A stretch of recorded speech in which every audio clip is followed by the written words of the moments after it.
Are you a parent with a kid or a toddler who has tantrums in the supermarket and you have given up carrying your kids to go for shopping with them in the supermarket because of the tantrums that they will have in the supermarkets? You are like, I'm done with you.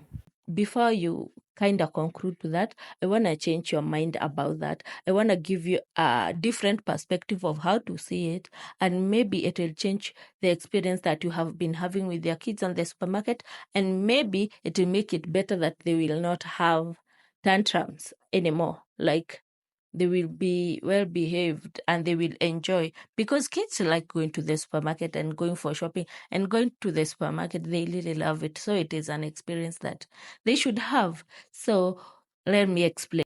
Imagine you as a grown-up going to the supermarket and you're excited to see all this new cute stuff that there is in the supermarket. Not necessarily the things you went to buy, but you kind of see other things and you are like, oh, I will carry that one. But then you remember that I don't have enough money. I just pick what I wanted and go. But if you had maybe more money, you could have bought so many other things that you saw and you admired them and you are like, I can get that for myself. But then you won't get them because you don't have money. You just pick what you need and go. The same happens to the kid. They go to the supermarket and they are excited to see all these kind of stuffs and they want them.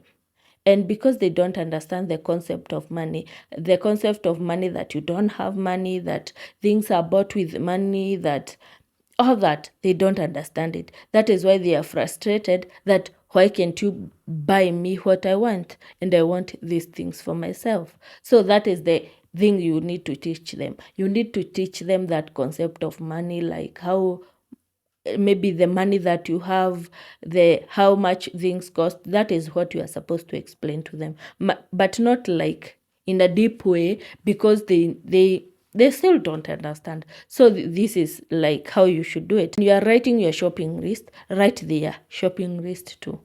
Tell them that you have like 200 to spend on them. Write the things that they will Write down the things that they will need and write the prices that thing cost, and tell them if the things cost more, and then bargain with them. Like, you have to kind of go back and forth with them until you get things that they need that cost around the money that you want to spend with them. Then tell them, if we go to the supermarket and you don't get these things that are in the list and you start crying for other things that are not in the list, we are going just to leave the supermarket. And make sure that you emphasize on that.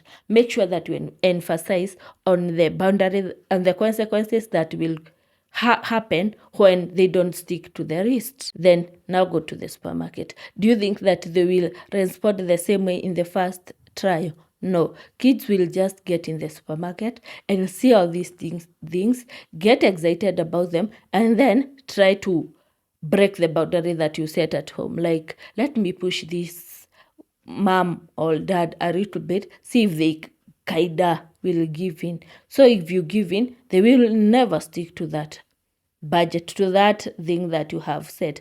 But if you don't, you are like, are you going to get the things that we wrote in the list? Are you going to cry? I'm giving you like 5 chances. I'm counting 1 to 5. You make your decision. If you still crying, we are leaving. If you stop crying, we are just going to pick the things in the list, buy them, pick what I need for our home, then we go home.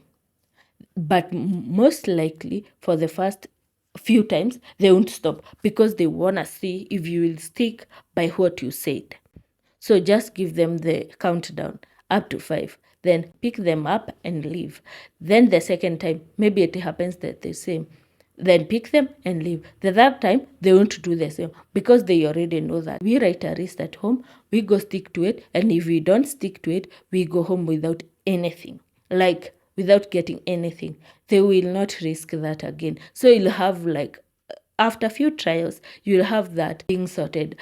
After it's like a routine of you doing the same thing over and over again. Now you can introduce other things, like maybe telling them that if you go get something that is better, that costs around the same amount as this one, you can swap. But in the beginning stage, you don't allow that because it will just confuse them. You want them to stick by that.